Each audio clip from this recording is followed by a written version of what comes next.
friends, and welcome to the last day of Holi-Vlog. I realize that pretty much there's been no Holi-Vlog this week, and I apologize for that, but you do get a whopper of a Holi-Vlog on New Year's Eve. So hopefully that'll make up for it. So hi, how are you? How you doing? I hope the week has been kind to you. I hope that you have been having the best week that's available to you. If you're new here, welcome. My name is Jessie. My pronouns are she and they, and this is Mislaid Pages, where I talk about my crafty stuff. Yeah. So what's been going on? 2021 is very nearly over, and by the time this is uploaded, it will be New Year's Eve. I'm filming this ahead of time, just FYI. It's a little bit of video magic, right? In a minute, we're going to talk about all of my works in progress, my WIPs that are going to go from 2021 into 2022. So everything I'm carrying forward, including a couple of pieces that I considered shelved WIPs, and we'll talk about what that means in a minute.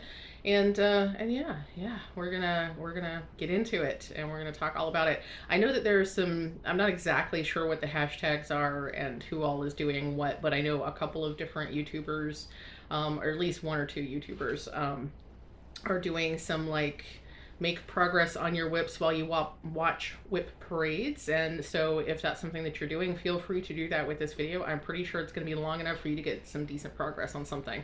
So if you're not stitching, then feel free to have a drink, whatever kind of drink, whether it's water or coffee or something more adult, whatever you prefer, for the time of day that you're watching this.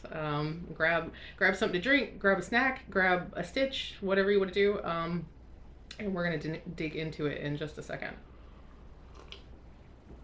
Before we do that, I want to make sure that I tell you about the last of the observances for the year, mostly just for continuity's sake. Because I was telling you about all the different holidays and observances as we went, and then I sort of dropped off the face of the earth on Monday, and it's been a week.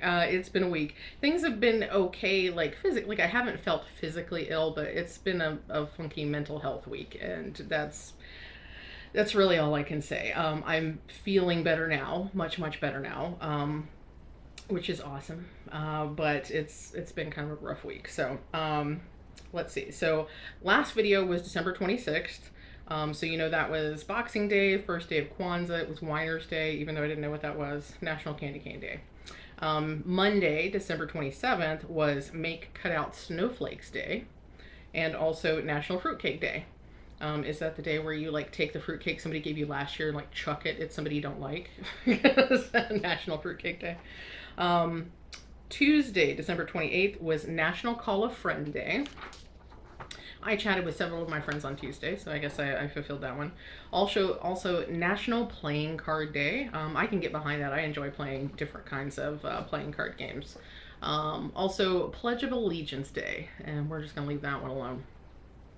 December 29th, which would have been Wednesday, was TikTok Day. And TikTok, like a clock, goes TikTok. So T-I-C-K, talk, not T-O-C-K, not T-I-K-T-O-K. So not the app that engrosses you for hours and makes you lose massive amounts of time out of your life because you get sucked into the silly videos. Not that one, but like I guess it refers to a clock because it's T-I-C-K, T-O-C-K, TikTok Day.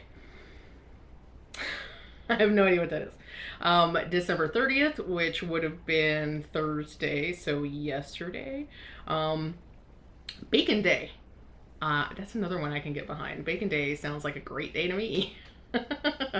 And now December 31st, the day that this video is going up, New Year's Eve, obviously, for pretty much everybody. I think that's one of the, now I'm sure that there are varying levels of celebration for New Year's Eve, especially because I know some Asian cultures, I think cultures is the right word, traditions, actually New Year's happens sometime in January for the Western, what is January in the Western calendar. So some Eastern traditions, China especially, because they take off a whole month from about the middle of January to the middle of February for Golden month. May also be Japan. Anyway, I am not familiar enough with it to really try to act like I know anything. But I do know that Chinese New Year happens after the Western New Year, and I think there's a couple of other New Year's celebrations that happen after the changing of the Western calendar year. So, but New Year's Eve for a lot of the world is a thing, and also it's Make Up Your Mind Day. No. I refuse. I haven't made up my mind at all in my life. I'm not going to start now. Actually, obviously, I've made up my mind about several things. It just sometimes is difficult to come to a decision. But anyway, so those are the last of our holidays and observances. Tomorrow is New Year's Day. For me and my family, what that means is that we have a very specific, very traditional dinner, or we have components of dinner that must be eaten together as a family unit on New Year's Day. And I know that this is primarily like a Southern tradition. I don't know that folks up north or out west, or even in the Midwest do this, but and there are, I think last year I talked about like the specific meanings of different things, but in my household and in a lot of Southern households, on New Year's Day, you must, as a group, together sit down and eat black-eyed peas, collard greens, cornbread, and some type of less traditional pork product. So we're talking hog jowl bacon, fatback, all these weird sounding things that Southerners eat. For our particular dinner, we have hog jowl bacon because that's one of the more palatable versions of those like fatty pig meats that I have found over the years. Pork belly would probably actually be fantastic for this, but I don't know that I can get pork belly in any kind of actual quantity around here. So we're having hog jowl bacon, which is bacon, but it's super, super thick. It's a little tough. It's very, very smoked and cured. So they actually, in the local grocery store, the little mom and pop grocery store around the corner from me, they actually don't even refrigerate it. It just sits in the sealed packages out in room temperature. So, but if I remember correctly, the black-eyed peas are for luck, and there's a superstition, not specifically my family's, but there's a superstition in general that I think you want to eat a lot of black-eyed peas because the number of black-eyed peas that you eat indicates how much luck you'll have going into the new year. Collard greens are for money or wealth. Not sure what the cornbread is, or the pork for that matter, but I think they have specific meanings as well. And my particular family's tradition was based off the idea that in order to stay together as a family, we want to have this meal every single New Year's Day, and we want to have it all together on New Year's Day because that's going to help us stay together as a family. So it's a pretty deeply held superstition in my family that if for some reason you miss New Year's dinner, or if you don't eat with the rest of us at New Year's, that the family won't be able to stay together. And I will say that the few times that somebody has not participated fully in the meal, we have lost that person the next year. Which sounds really morbid. I'm not trying to be morbid, but it's just one of those, we have very few traditions in my family, but this was one of the ones that was just like, you absolutely must. So even when I was a little kid and I couldn't stand the idea of a black-eyed pea or a piece of collard greens, I was not forced. I won't say I was forced, but we made deals that one piece of collard greens, like one little leaf, like part of a little leaf, one black-eyed pea, and if I wanted to, I could stuff it all in my cornbread and just eat it as one bite. But I had to eat it with everybody else because it was just part of the whole thing, and the feeling that we could only stay together as a family if we continued to do this every year. So yeah, so I still do it. But now I'm the one that has to cook the meal, and I'm the one that has to convince my husband, who hates mushy things and does not eat most Southern foods, that he has to at least have a bite full of each thing. So yeah, that's our New Year's Day tradition. beyond doing that for dinner, this year I'm actually going to make a pot roast, a beef pot roast for our main meal, and then we'll have all of the standard accoutrement that we have to have on New Year's Day. But other than that, I think I'm hoping it's gonna be a stitchy day. So yeah, I'm looking forward to that, especially because my stitchy bug totally took a vacation this whole week, up until Wednesday. But now that I have my stitchy bug back, I want to do lots of fun stitchy things. And I have a new year, new start planned. So, shouldn't say planned. I intend to have a new year, new start. So, okay, 10 minutes in, we haven't started talking stitchy stuff. Let's do it. So, as I mentioned, Sunday? Yes, I think it was Sunday. The last video. As I mentioned in the last video, I have 27 whips. 27 whips. Which, the light is going really in and out. I may have this too bright. Should I? No? Yes, no. Pardon me while I mess with things. It's because I keep moving in and out of frame, I guess. Anyway, I have 27 whips, which I think probably in the larger cross-stitch community is middle of the road. I know some folks that have upwards of 100 or 200. I think Jen Lee had a goal of having 200 and something whips. I can't remember what her goal was. If I ever wave my hand like this, I'm trying to get the camera to focus, so I'm not casting spells on you or anything. But yeah, so some folks have 100, 200 whips. Some folks have 3 or 4. Heike of Stone Cold Coffee Crafts, one of my best friends, she is much more of a monogamous stitcher than I probably ever could be in my life. When I was a monogamous stitcher, I often would stitch for a bit and get tired of it and put it away, and then it'd be a couple of years and then I'd pull it out again. So I found that monogamous stitching has not worked for me in the past. Now that I have given myself the freedom to stitch whatever I feel like stitching whenever I feel like stitching it, not only do I have a lot more whips now, but I stay more consistently interested in stitching. So I'm happy about that. But not everybody needs that. Not everybody needs to switch stuff up. So like Heike, I think for the past year, had a maximum of 10 whips because that's what she's comfortable with. Rachel, I think also has, Rachel Ray on the internet, also has exactly 27 whips, which I thought was hilarious because we do not at all have the same 27 whips, that's for sure. Some of the whips we have are similar or the same, but we have a lot of different stuff going on. I was surprised she didn't have more, honestly. And then I know other folks like Michelle over at Bendy Stitchy. I don't know exactly how many she has, but I think it's 40 or 50 or more. And then, like I said, I've heard tell of other stitchers who have 100 or more than 100. So it's really, it's all about what's comfortable for you and what works for you. This light is really, I'm trying to, okay, so we'll try it. I'm just really like bright.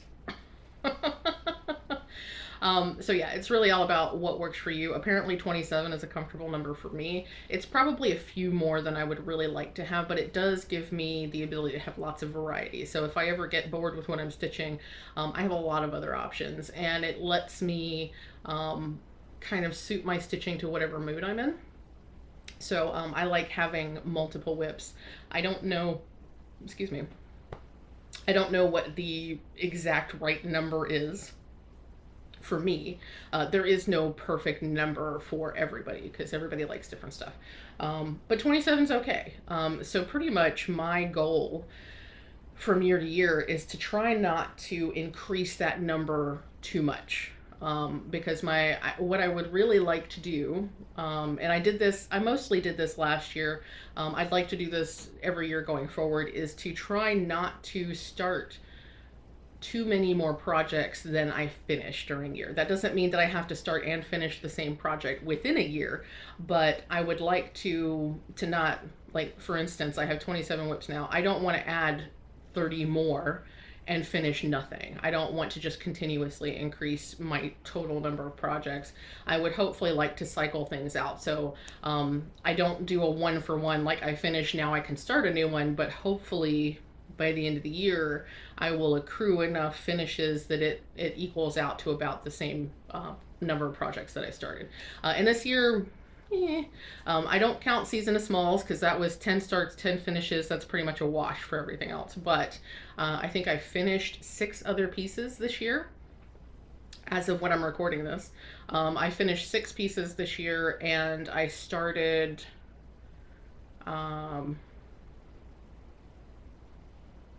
probably 10, 9 or 10. Because I think I had 24 WIPs going into the year. Now I have 27. So math, whatever that math turns out to be. So shall we talk about the actual WIPs? I'm going to go as much as possible in chronological order. So you're going to see my WIPs in the order that I started them. I'm very happy to say that I only have one.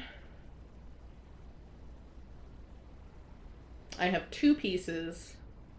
Yeah, I have 2 WIPs that I started before 2020. So pretty much everything you're going to see today was started last year, this year, and I'm very happy about that.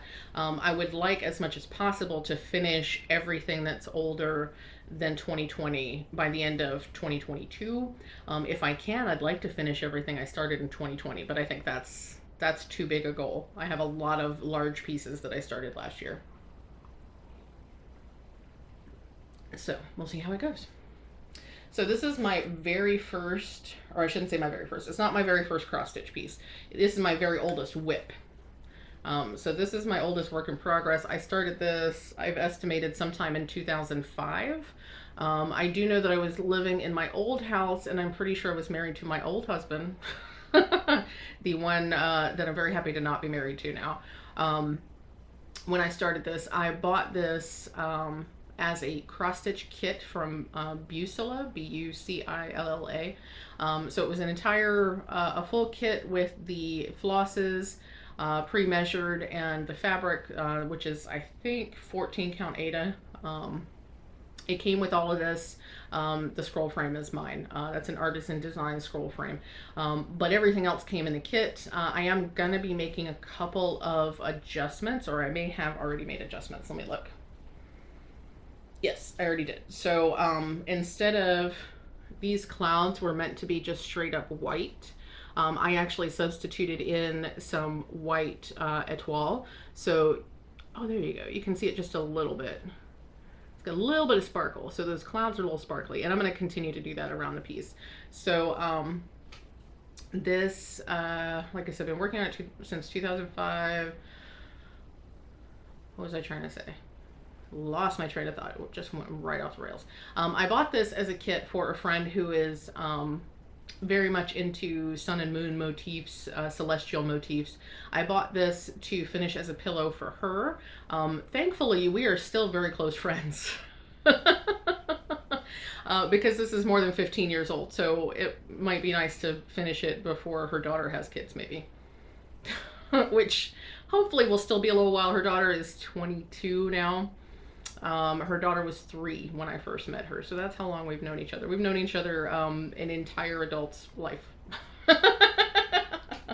But yeah, so we're still friends. I still plan on finishing this for her. I would love, love, love if I could finish it this year and actually gift it to her before the end of the year. I think the only way I could accomplish that is if I 25/7 this. So I can't remember, I know I've mentioned this before, I can't remember who came up with the idea, but 25/7 is basically just a motivational project to get progress on something. And I think the original person is a quilter, or possibly a knitter. I'm not 100% sure. If you know, you can let me know. But the idea is that you spend 25 minutes, 7 days a week working on a project, and you keep that going as long as you want, or as long as you can, so that you can get some significant progress on something. And I've been considering putting this into a 25/7 rotation so that I can get some good work in on it. It's definitely on my WIP Go board. My goal for my WIP Go is 1,000 stitches, but if I could finish this year, this would be fantastic. So that's WIP number 1.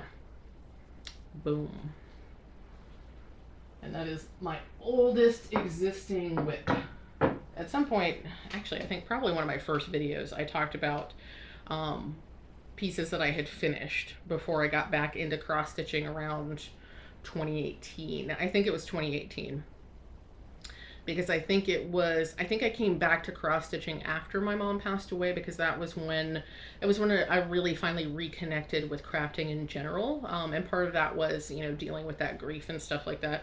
But part of it was realizing that cross stitch offered me a lot of freedom that other crafts had not, because cross stitch, if you want to work on one piece at a time, that's totally fine. But it's also completely acceptable in this community to work on 72 pieces at a time. So it works really well with my need to switch things up, because I need routine, but I also need the dopamine that comes with the new shiny thing. And this craft really enables me to do that without... well, I've taken over a lot of the house, but not taking over the whole house with all of my craft supplies. It's much better than switching up actual crafts every time my brain needs something new and shiny.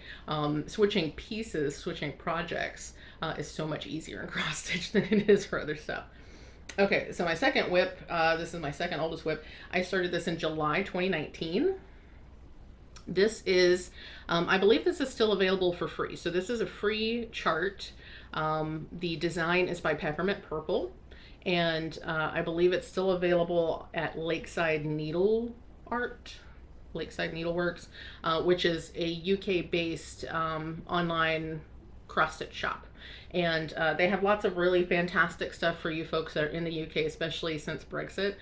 If you're living in the UK, that is a shop you want to check out for your cross-stitch supplies, because that's going to be probably the most affordable thing you can do. So I started this in 2019, and all of this white in the background is meant to be black work. So I picked it up. I have really enjoyed stitching various parts, especially you can see I've been playing around, or had been playing around, with the variegation on these different threads that I worked. And I can't remember now the dyer's name. It was the first time I bought hand-dyed threads, and they are still on Etsy if I can remember. Actually, I need to update my link haven. When I get my link haven reset, I will make sure that the link is in there and the name of the dyers in there, because their colors are fantastic. But yeah, so I was playing around with variegation. It's actually only 3 different threads. So there's this rainbow one that I've used for the black work, this sort of red and orange. There's some dark magenta in there too, and then the purple and teal here. So it's 3 different skeins, but lots of different colors. And this actually was my my gateway piece into the Peppermint Purple 2021 or 2020 year of black work Sal. So yeah, I had this on my WIP Go board, but did not actually touch it. I didn't feel like touching it. So this became a shelved project. And for me, what that means is that I'm going to set it aside and check in on it again at some other point and see if I still want to work on it. And if I consistently don't want to work on it, then it's time to retire it, which would mean to put it away and or give it away and not stitch on it anymore. And it's funny because for WIP Go in January, the 2 things that were called were Krampus Klein, which I joked about finishing in January just to get it out of the way, and then 2, stitch on one of my shelved projects. So because this is small and easy to deal with, this is probably going to be my January WIP Go for stitch on a shelved project, especially because if I can actually get myself to work on this, I can maybe finish it, and that would be one of my old WIPs out of the WIP pile. So that's number 2. It's plain white Ada. I think it's 16 count. It might be 18, but it is Ada. And I've got some DMC 310, that's the black there, and then the other 3 threads are from that dyer whose name I can't remember now. This needle minder is one that I made out of some stickers I got from the dollar store. So it's My Little Pony. It's from My Little Pony. I can't remember what that character's name is. She's Knight, somebody Knight, Luna something. I don't remember. But yeah. So So that is WIP number 2. WIP number 3, this is also a shelved project. And I'm considering restarting this instead of completely shelving it. So this is from Fox and Rabbit Designs. This is the Linen and Threads 2020 Mystery Stitch Along. And this is a really massive piece. I want to say that it's almost 300 by 300 when finished.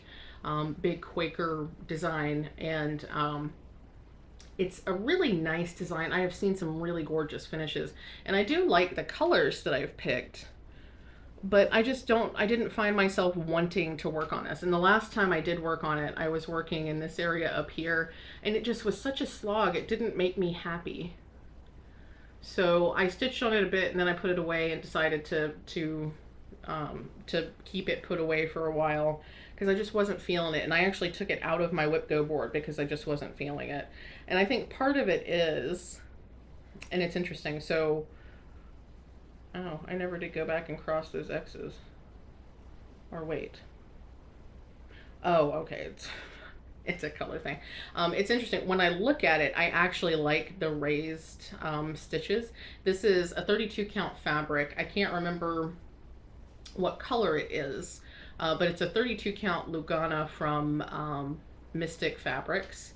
And when I look at the finished stitches, because I've done 2/2 for this design, I like the 3D-ness of them. I like the raised feeling of them, but I find that I do not enjoy stitching with 2 threads on 32 count Lugana. It's taken me a while to realize that, and I think part of it is in the interim I started stitching on Jobelin, and 32 count Jobelin is like heaven for me. That is my favorite fabric. I don't know if every stitcher has a favorite fabric, but my absolute favorite fabric, if I could only stitch on one thing ever again in my life, would be 32 count Jobelin fabric. Don't care what color, any kind of 32 count Jobelin. I would be happy if I never had to stitch, if I only had that to stitch on for the rest of my life. So once I discovered Jobelin, I learned that especially 32 count dyed Lugana. Now undyed Lugana is fine, but dyed Lugana tends to shrink. Most dyed fabrics will shrink, especially if the dyer is using a heat related process. So not all dye techniques require heat. For instance, I do ice dyeing. That's my favorite type of dyeing, and there's no heat involved. I don't even put my fabrics in the dryer when I'm done. So the only heat is maybe some hot water when I'm rinsing them. And that's just to make sure that the dye has completely exhausted. But a lot of dyers actually use RIT dye or some other heat activated dye.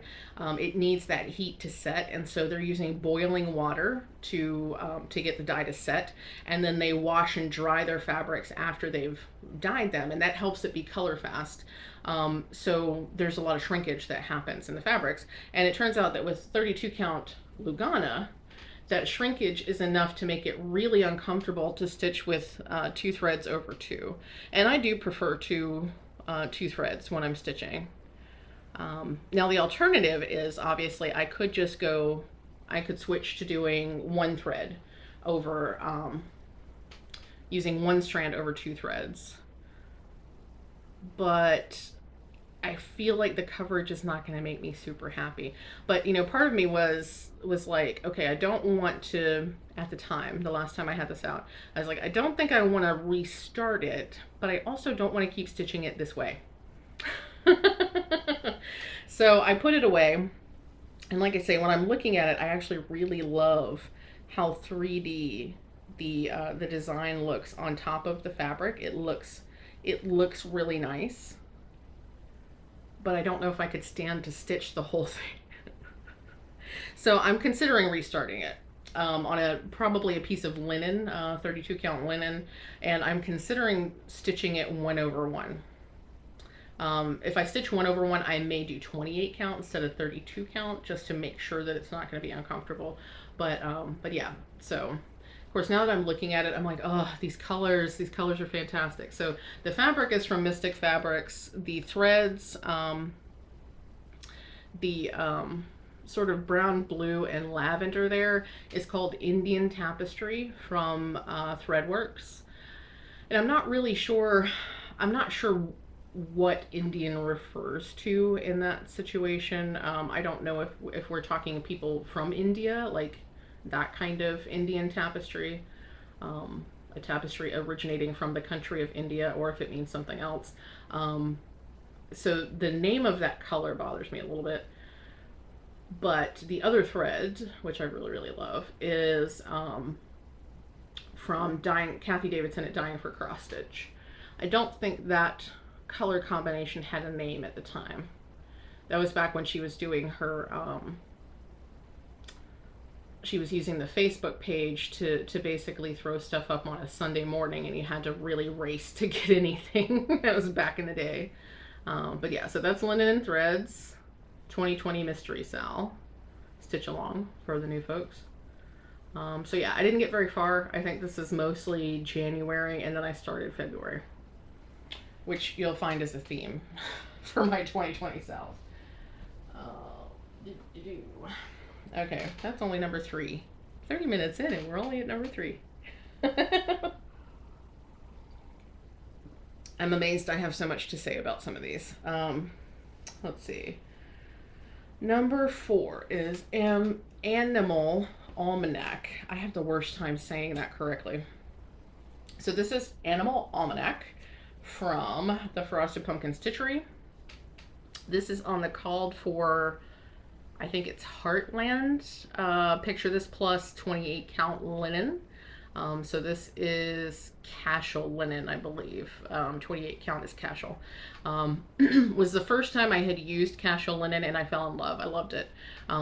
So I believe the colorway is Heartland. I know it's Picture This Plus, but I get this confused with the color for Chinese Zodiac. So anyway, I bought this as a kit, a full kit from the Frosted Pumpkin Stitchery, which is why I have the Animal Almanac Club needle minder, because I was quick that time. And I actually just last night finished February here. So this is the fox who I have dubbed Remy. I don't remember what Frosted Pumpkin named the fox, but I have named my fox Remy. Because I like that name. And I just finished Remy literally last night. The only thing I haven't done on Remy is the back stitching, but everything else is finished.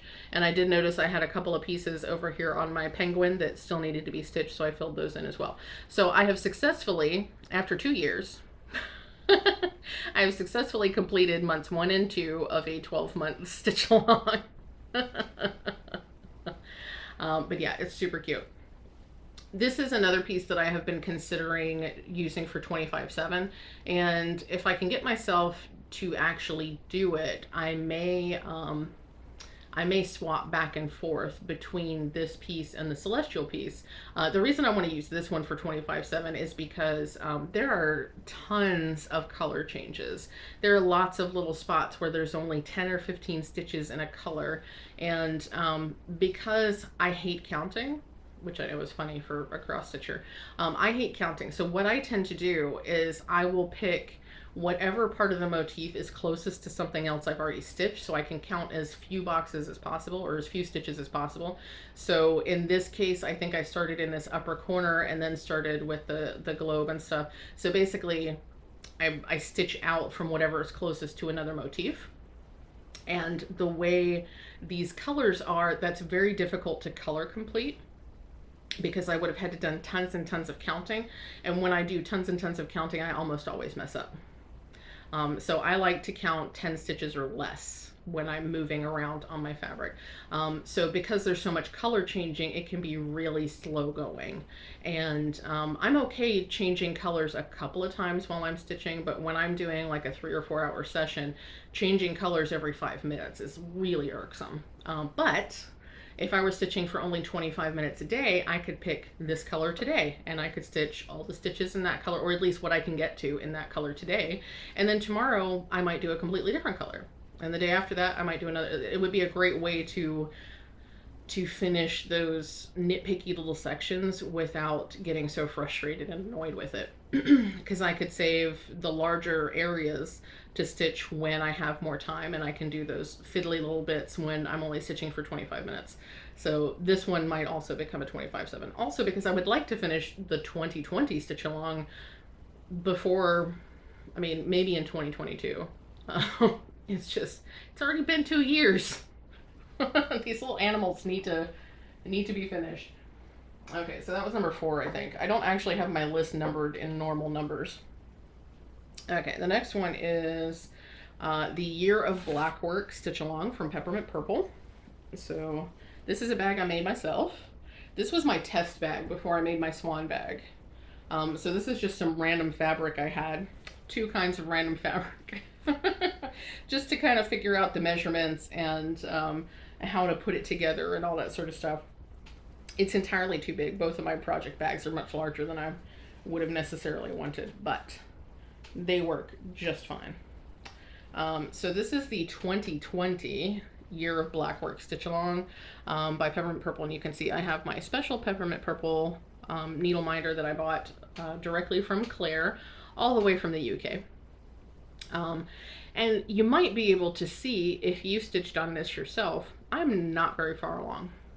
Each one of these boxes is 1 week in 2020.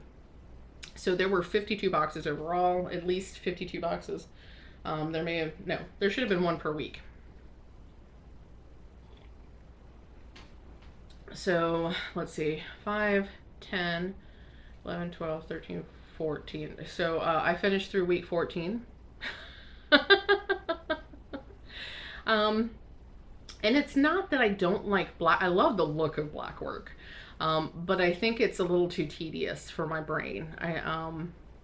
And probably if I had kept up with it like I wanted to, it would have been totally fine. If I was doing just one of these little boxes a week, I think that would have been perfectly fine. But they take longer than you think they're going to take, or at least they take longer than I think they're going to take.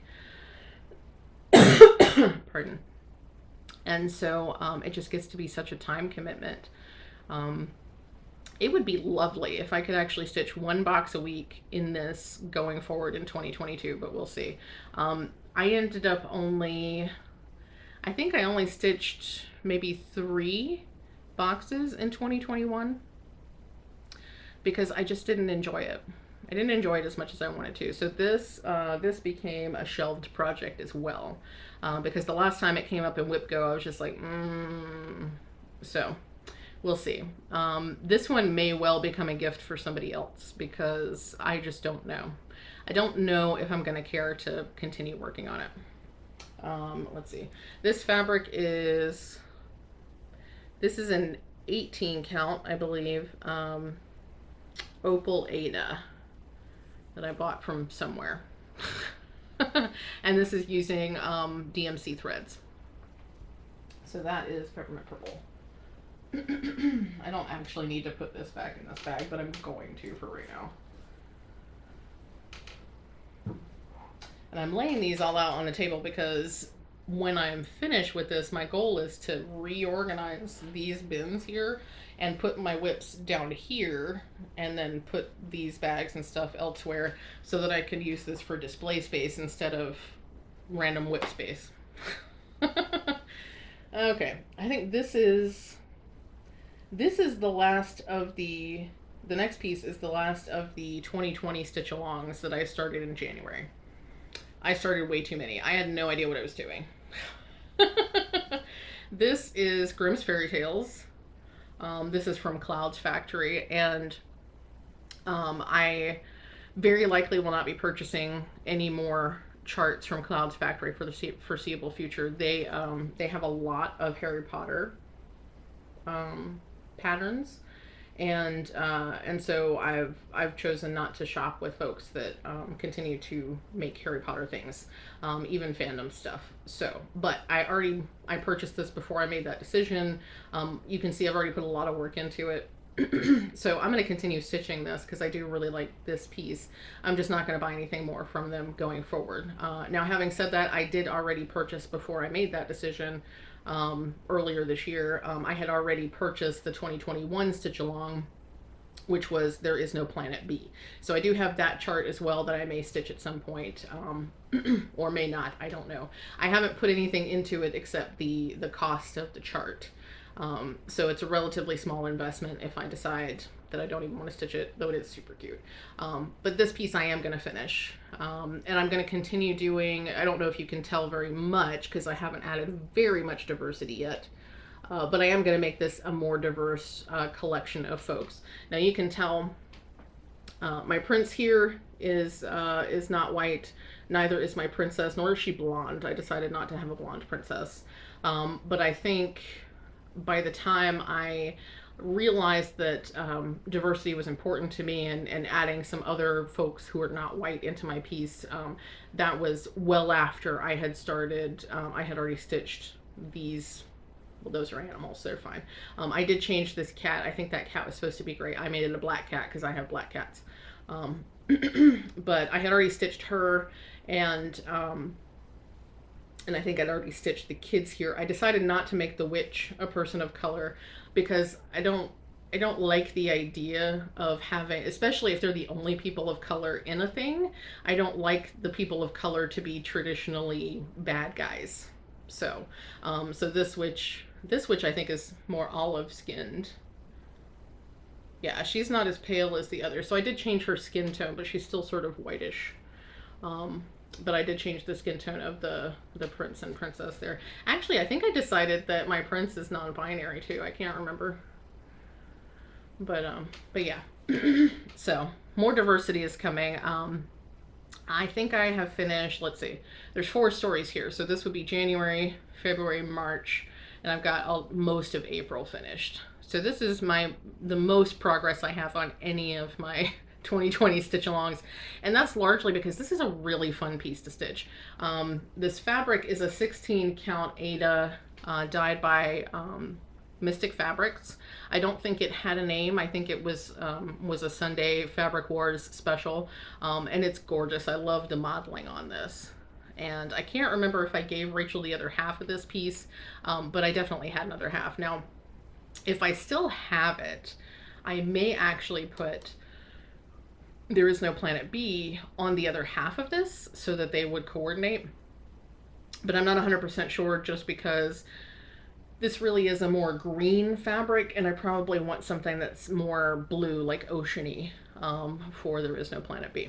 But that's that one. So again, that is Grimm's Fairy Tales. This is all in, oh, it's not all in DMC. It's got DMC and I think some Weeks Dye Works. Which for pieces that I've already started, I'm continuing to use the Weeks Dye Works. I'm not buying new Weeks Dye Works for anything. As much as possible, if I haven't started a piece, I'm going to convert out the Weeks Dye Works, unless it's a large kitted piece or it's difficult to sub out the color.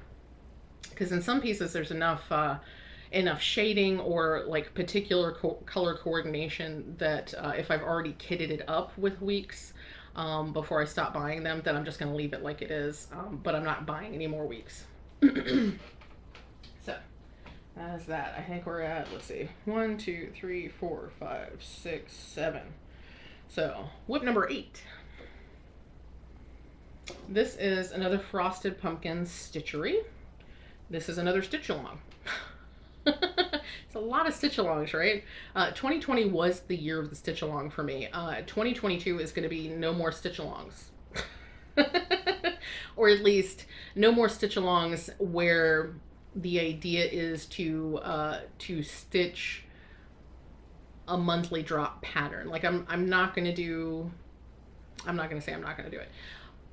My intention is not to join any more monthly drop type things for a while, because I have so many that I started and have not finished. Anyway, Frosted Pumpkin Stitchery. This is the Chinese Zodiac, and they are super cute. These little animals are so cute. There's some coordinating patterns. Well, they're not coordinating, but there's correlating patterns for each Zodiac year, starting in 2019, I think, going forward. So there's going to be 12, because I think there's 12 in the Chinese Zodiac. There's ultimately going to be 12 years with each of their animal representations, mascots. Yeah, whatever they're called. But this is a really awesome piece. I got a lot of work done on this for WIP Go, or because of WIP Go. In fact, I'm not quite halfway finished at this point, mostly because there's lots of little bits and pieces that go all in through here. But I did get quite a lot done because of WIP Go. So that's where we are. And I've got the little Chinese zodiac needle minder. I love their needle minders. Their needle minders, these wooden ones, are made by a needle runs through it, and they're so super cute. I love them. Oh, I should have mentioned my needle minder here is from the Top Knot Stitcher. Top Knot Stitchery. Top Knot Stitcher Shop. Top Knot Stitcher Shop. As much as I can remember, I'm going to tell you where I got things, unless I don't recommend shopping at those places. Which is not me telling you can't shop wherever you want to shop. Just that I've chosen not to shop at that particular place.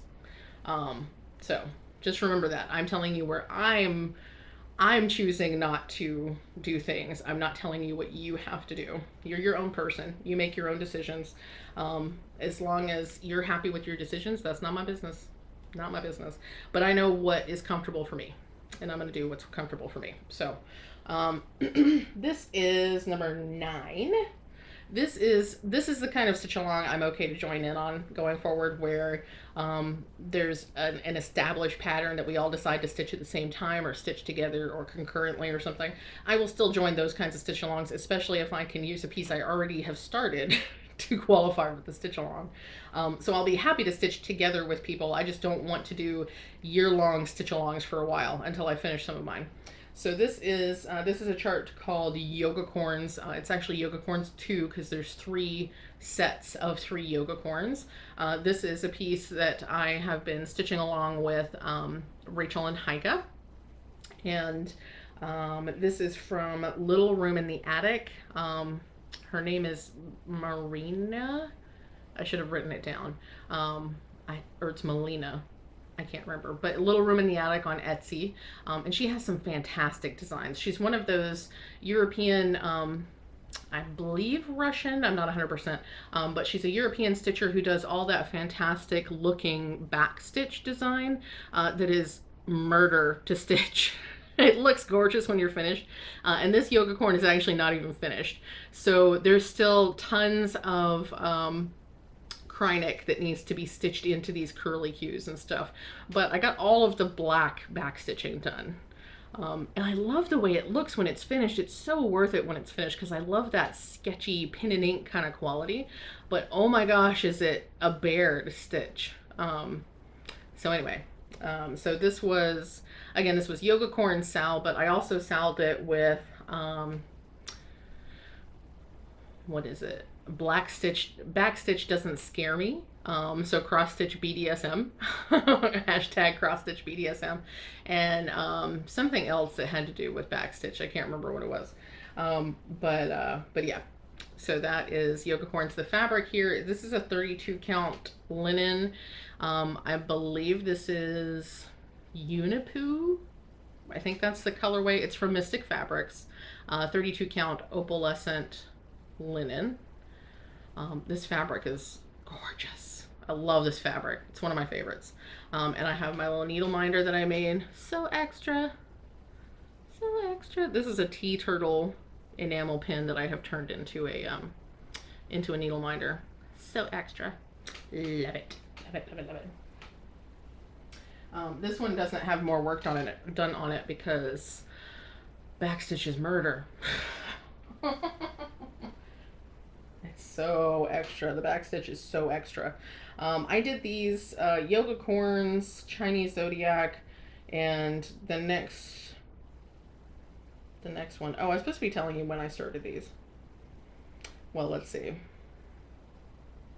Pretty much the last 8. Let's see. Okay, so Linden Threads was a January start in 2020. Animal Almanac, Peppermint Purple. My computer's telling me things. and Grimm's Fairy Tales. I started those all in various parts of January in 2020. Chinese Zodiac I started in April of 2020. That's when that stitch along started. And Yoga Corns I started on my birthday in 2020, so May 25th. And that was part of a, that was the one and only time I did Mania. I'm not going to do Mania, hashtag Mania going forward, just because I'm not comfortable with the term Mania. Also, there are only certain times I get in the mood to do like a rush of starts like that. And I definitely don't want to do a ton of new starts just for the sake of new starts, because it gets overwhelming. So that particular time, I think I must have finished most of my Mania starts from that year, because I only have 2 on my list now. So the other piece that I started in May was Fleur-de-Lis. Or I should say the other piece I still have that I started in May was Fleur-de-Lis. And I think this is right side up. Yeah, okay. I think sometimes I actually put my hoop sideways and stuff. I think I did this one specifically so I would know which end was up. So I think I'm pretty sure this is the correct orientation. This is from Ink Circles. The design is from Ink Circles, Fleur-de-Lis, on a piece of 32 count ice dyed linen, I believe, from Dyeing for Cross Stitch, Kathy Davidson at Dyeing for Cross Stitch. The threads here are silks from Hand Dyed by Rolanda, one of my favorite dyers. You can find her on Etsy. Kathy Davidson at Dyeing for Cross Stitch, and that's dyeing the number 4 cross stitch. She has her own website. So this is a piece that I started in May, thinking I'd finish it in October for a couple of our friends who are very connected to Louisiana because of her family, and also they are great lovers of the Saints and fleur-de-lis and all that sort of stuff. So I did this intending it to be an anniversary present 2 years ago. Maybe by their next anniversary I will have it finished. We shall see. I talked about this when I had it out for WIPGO. I'm going to do this central design, which is basically a cross in this sort of gold silk.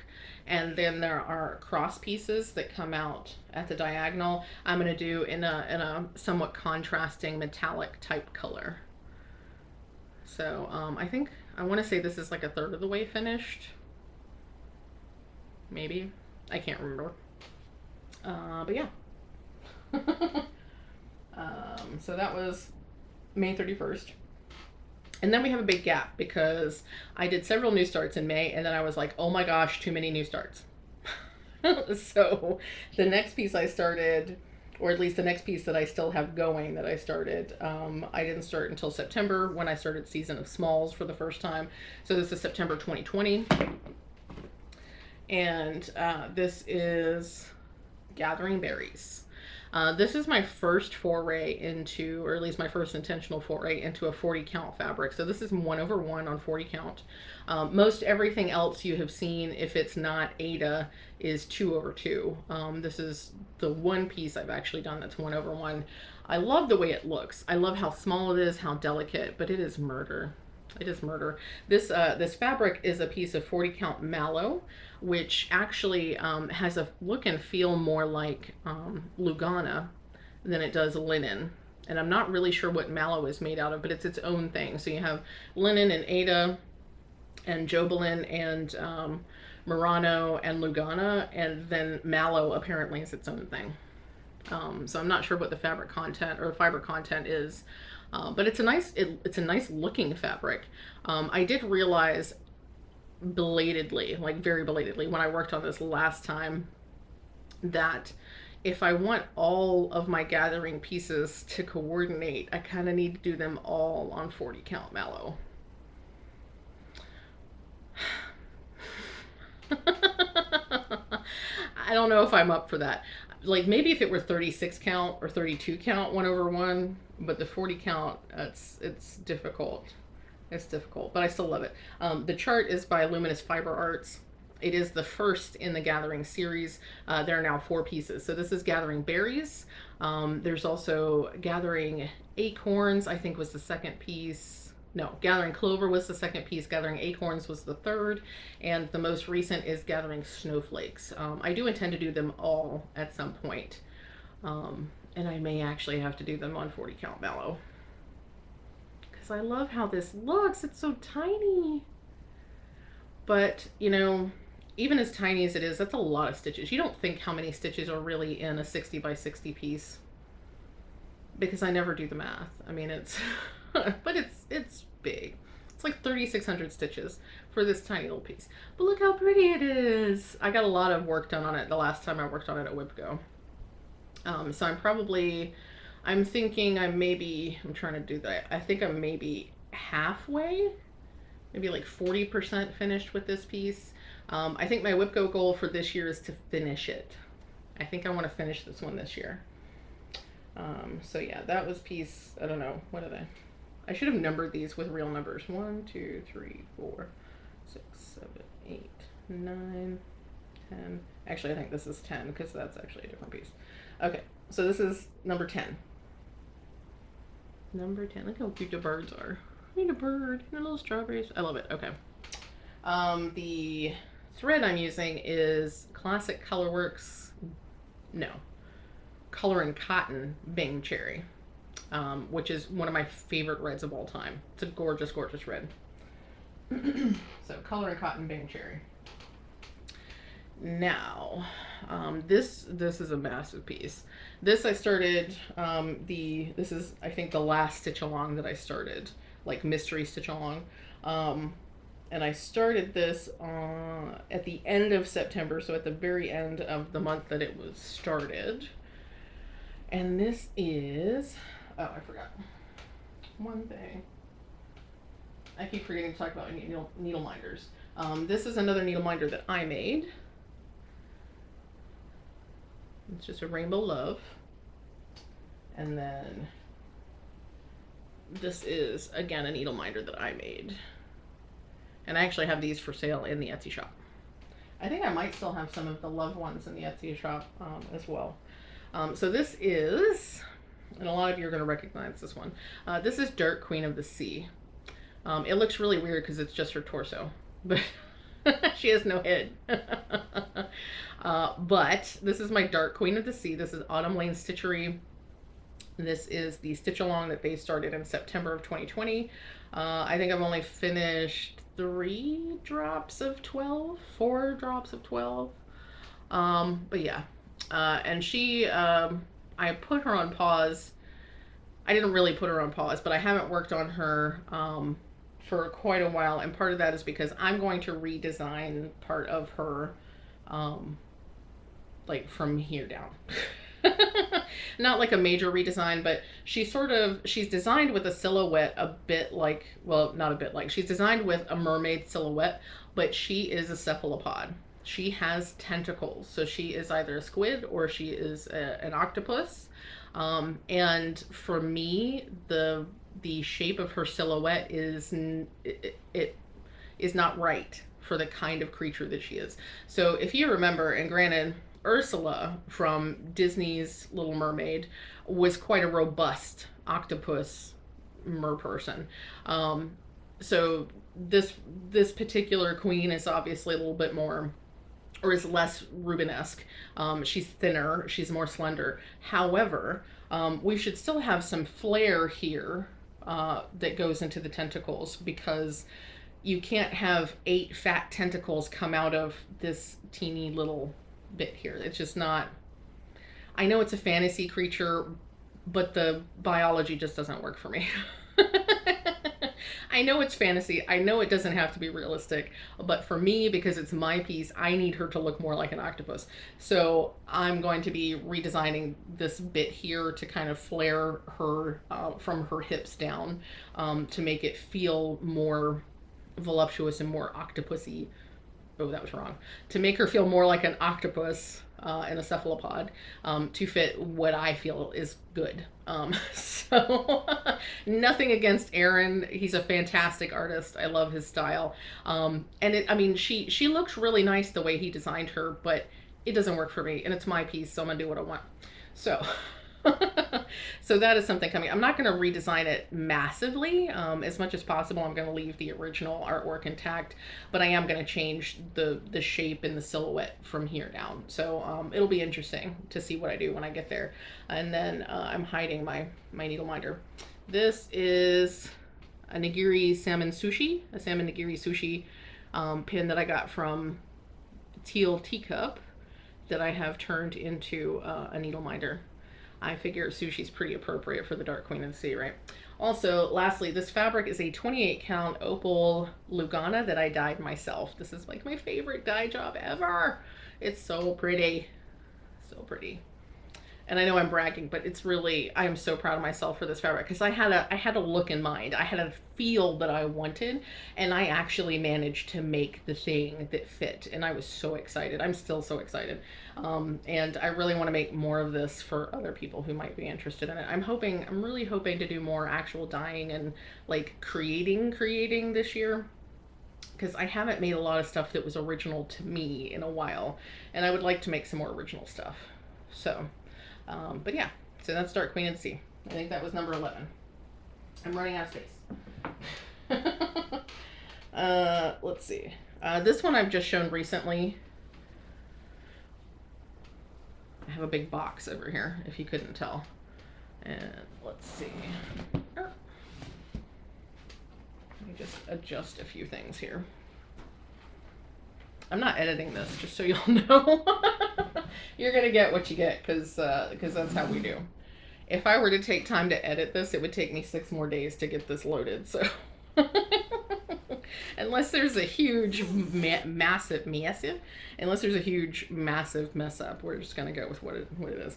So I just showed this to you all recently. This is Someone We Love by Glendon Place. And I purchased this as a kit, so it came with Picture This Plus fabric, and I can't remember what it's the called for fabric. And it's got dinky dyes, the called for dinky dyes. And this piece I bought, it says, because someone we love is in heaven, there's a little bit of heaven in our home. And I bought this as a memorial piece to commemorate and remind me of and show my love and caring for my mom, my stepdad, and my father, who have all passed. So I've talked about this a lot. I'm not going to talk about it a lot right now because I'm in a good mood and we want to stay that way. But this is where I last left it. I just worked on it December 21st, and I think a little bit the 22nd and 23rd for my mom and stepdad's anniversary. And I really love this piece. I think I purchased the entire, it came as a kit, a limited edition kit. And it came with beads as well. And I think I purchased that from Mystic Fabrics in 2019. And then this needle minder, let me not use my middle finger. This needle minder is from Top Knot Stitcher Shop. The swans there. And then this needle minder, if I can get it to focus, this needle minder was a gift from Rachel. So I don't know where she got that. She got it from an Etsy shop, but I don't remember what Etsy shop. And this is the bag that I made. This is my special swan bag because my mother loved swans. And I found this gorgeous fabric on Spoonflower. Found that gorgeous fabric on Spoonflower. It's actually meant to be sewn into like a child's skirt. But I loved the pattern and I turned it into a bag. And I'm very happy about that. So here's my bag. Yeah. Okay, we're just gonna.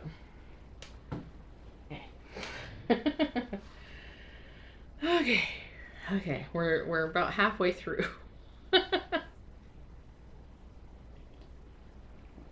Next we have, and this is an awesome one. I love this one. Oops. Next we have, you can't tell what it is. And I'm sorry, but because it would take too long to edit, I'm not going to put the picture of it in here. But I will tell you exactly what it is and who made it, so you can go look at it yourself. This is meant to be the Drama Llama sampler from Bendy Stitchy Designs. As you can see, I don't have a lot going on. I think I started this. When did I start this? Oh, I should have mentioned Someone We Love. I started on October 1st, 2020, which was near my mother's birthday for my, I think, one and only high tea start. This one I started November 3rd, which it was either close to or on election day in 2020. I can't remember when election day was, but I know that I intended to start this on or near election day.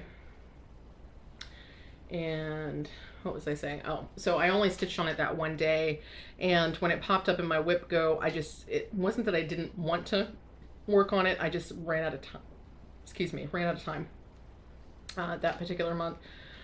So I've only done just a little bit of stitching. This is part of the border.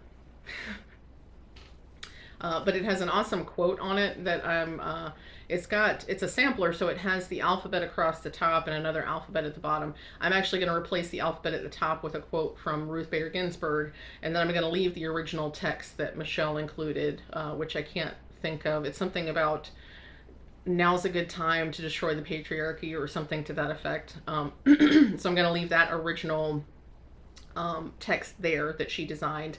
I'm just going to replace the top alphabet with a Ruth Bader Ginsburg quote, and then I may find another quote or something else to replace the bottom alphabet. Mostly just because I'm not an alphabet.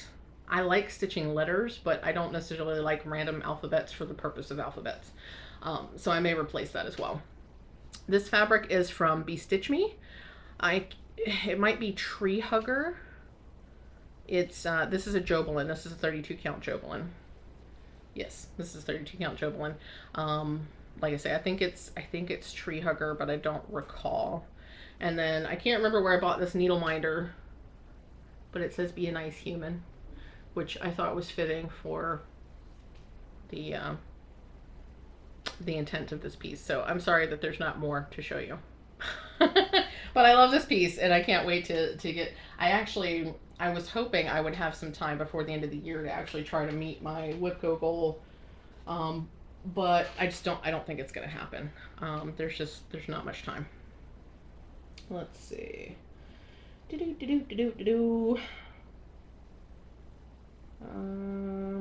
Yeah, so that moves us on to this piece. This is a bag from the 805 Stitcher.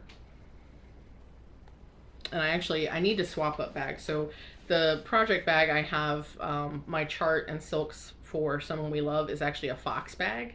And I need to steal it from that project and give it to this project because this project actually has foxes in it.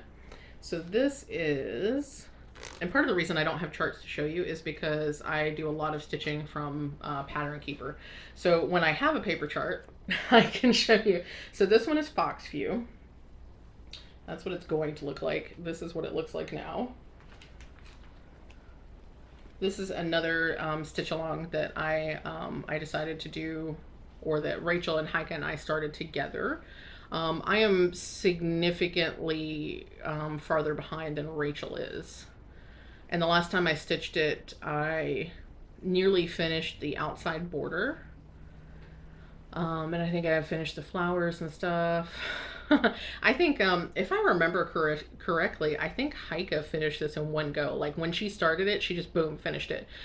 She got a much later start than Rachel and I did, but then she finished it all in one swoop. Because she's a machine when she gets into it. Rachel is much, much closer to finishing than I am. But that's where I am. So this is what it's gonna look like someday.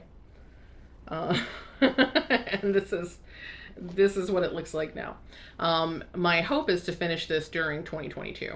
It's a small enough piece. It's only it's 54 by 90, and it's not full coverage, so it's really not that big. I'm not sure why I haven't finished it yet. I think part of it is it's hard for me to get started on pieces like this because there's so much space in between the motifs when you start.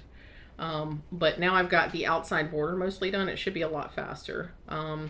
This is, the fabric is 32 count linen. I'm not sure what the colorway is, but it's from Be Stitch Me. I want to say it might be Boot Camp, maybe. I know it's 32 count linen from Be Stitch Me. And I am using the called for threads because I purchased this before I stopped buying Weeks Dye Works. So this is stitched in Weeks Dye Works and Classic Colorworks. So that is that. Now, since I talked about Cloud's Factory being somewhat problematic because of the Harry Potter thing. Oh, hold on, I have to answer the phone. Okay, I totally forgot that I was supposed to call my brother. So he just called. I had no idea it had gotten so late already. I mean, I can see the time clock down there, but it didn't occur to me how late it was. So anyway, back to Foxview. So I've talked about discontinuing purchasing some designers and stuff. You know, if I feel like they're problematic for one reason or another. And Plum Street Samplers is one I'm kind of on the fence about. Not because of their ideology or anything like that. As far as I know, Paulette Stewart doesn't have any problematic ideology that I'm aware of. But she does have a tendency to design a lot of stuff that is not necessarily centered on colonialism, but has to do with the colonial era. But I've been reviewing a lot of her older work and stuff, and it's not like, I mean, she doesn't, as far as I have seen, doesn't have any patterns that are like specifically related to the Mayflower or, you know, those major symbols of colonialism and slave trade and things like that. So I don't know that I necessarily need to stop stitching Plum Street Samplers. I had discussed it with Alicia Resist Stitch, and we had both kind of agreed that the colonial themes were maybe not within our core values, and maybe that wasn't the best thing. But the more I've looked into the designs, I'm not seeing as much problematic stuff, or I'm not seeing the problematic stuff that I thought was there. There are a lot of houses that are in a colonial style in a lot of her motifs and designs and stuff. But unlike some other designers which have specifically commemorated things like the Mayflower and other very colonial or imperialistic motifs, I'm not finding that in Plum Street Samplers. A lot of her stuff is just super cute animals. Or religious based, Christianity based, I should say. You know, so a lot of quotes, biblical quotes, or things that are in that Christian vein. So, which I'm not Christian, but I don't have anything against Christians, so that's not really an issue for me. So I don't know. I mean, if you feel like there are problematic themes in Plum Street Samplers, let me know. I'd love to have that conversation with you to kind of discuss it and feel out whether I should still be considering pulling out of Plum Street Samplers, purchasing and selling and things like that.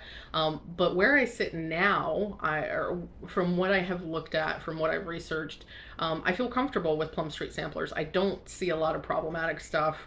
So if I'm wrong, please let me know. If there's stuff that you've seen that is much more entrenched in colonialism and things like that, please let me know. But I think I'm okay. I think I'm okay, which is good because I shouldn't say which is good, but I mean, I would rather be true to my values than continue stitching something just because I think it's cute, or continuing supporting a designer just because I think they have cute designs, because it's important to me to support things that I believe in. But I don't think that there's anything that goes against my values in the designs that I have seen. But I am open to discussing that if others have a different point of view, or if you've seen things that I haven't seen. So but I do have other Plum Street Samplers that I am stitching or would like to stitch.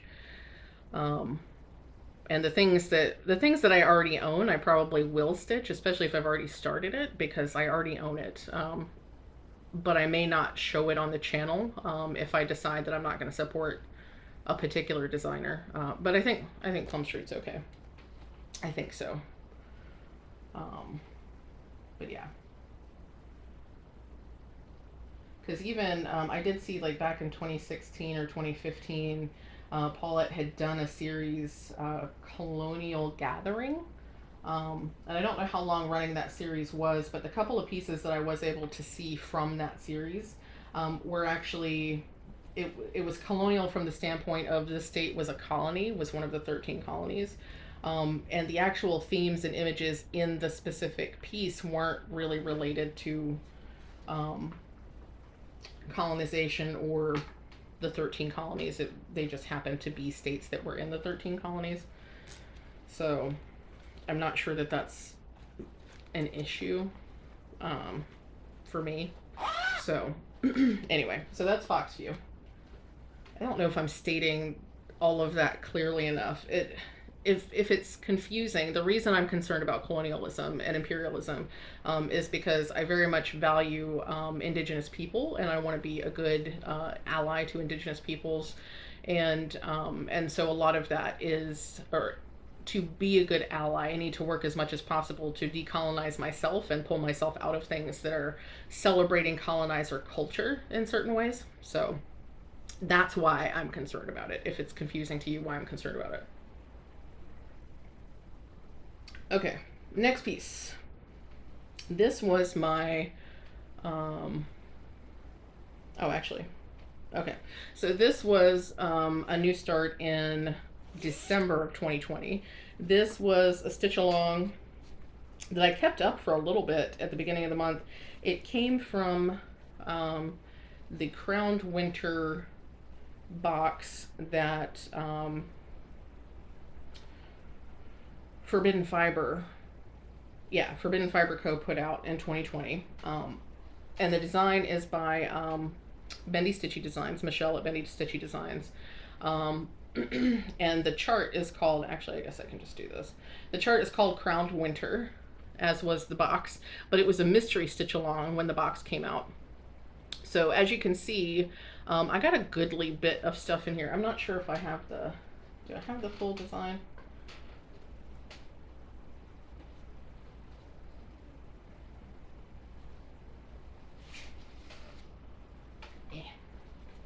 Obviously I did not prepare enough. Yeah, okay. So here's the printed chart, because it was released in pieces. So this is the final design. O winter ruler of the inverted year, I crown thee king. And it's got a bunch of sort of primitive motifs. And I really love the border. Like, the border is my absolute favorite part of this entire piece. Love it, love it, love it. And the urn that the vines are coming out of, super awesome. So I was super enjoying that. But the other motifs, and I love you, Michelle, but the other motifs were just not my, not necessarily my bag. And I got behind, and so ultimately I just decided to put it away, mostly because I hadn't decided if I wanted to continue stitching it as it was, or if I wanted to make changes, or what I wanted to do. And I also felt like I wanted this to be a winter stitch piece, so I didn't continue it into January. I put it to the side. I did start to stitch the butterfly on the side, and I really love the little squirrel that sits next to the urn. So those pieces I will probably put in, and the text as well, because I do like the text. But I don't know if I want to finish that house or not. I mean, I might. It's in the really pretty purple color. Actually, you know what? I like, now that I'm looking at it again, it's just the people. I don't like people. Because I'm like, actually, I like the squirrel. I like the butterfly. I like the yeah. So it's just the people. I just don't like people. But yeah, now that I have this out and I'm looking at it again, I'm like, oh, it's so cute. I love that border. Is everything. That border is life. I love it. Okay, so this might not stay shelved. It probably only stayed shelved as long as it did because I forgot that it was there. Because as you can see, I put it in a project bag and I set it to the side, and I haven't looked at it. It didn't even go on WIP Go because for whatever reason I decided not to put it on my WIP Go board. So, but it's so pretty. So this fabric is from Forbidden Fiber Co. I have not been purchasing from Forbidden Fiber Co. for most of this year because up until recently they were still selling Harry Potter themed things. But my understanding is that starting in January, they will no longer be selling their Harry Potter Yarn Club, and I think that means that they will have removed all of their Harry Potter themed items from their website. So, fingers crossed, I will be able to purchase from Forbidden Fiber Co. in the future. I know that they've been called in by a couple of different people, and I'm hoping that this change is an indication that they've listened and been receptive to that. So hopefully. So the fabric was dyed by them, by Leanne. The flosses were also dyed by Leanne. And this is stitched in the called for everything that was dyed by Leanne. So, and that is the chart.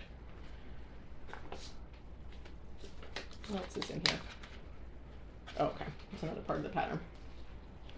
I will actually probably give or destash this at some point because I have all of the chart that I need in the individual releases. I don't actually need that printed chart.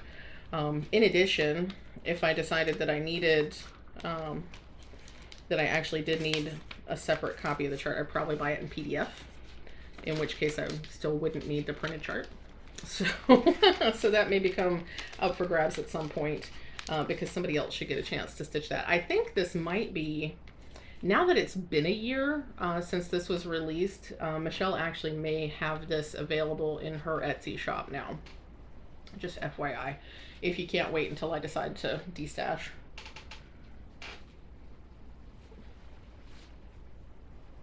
This bag, by the way, is...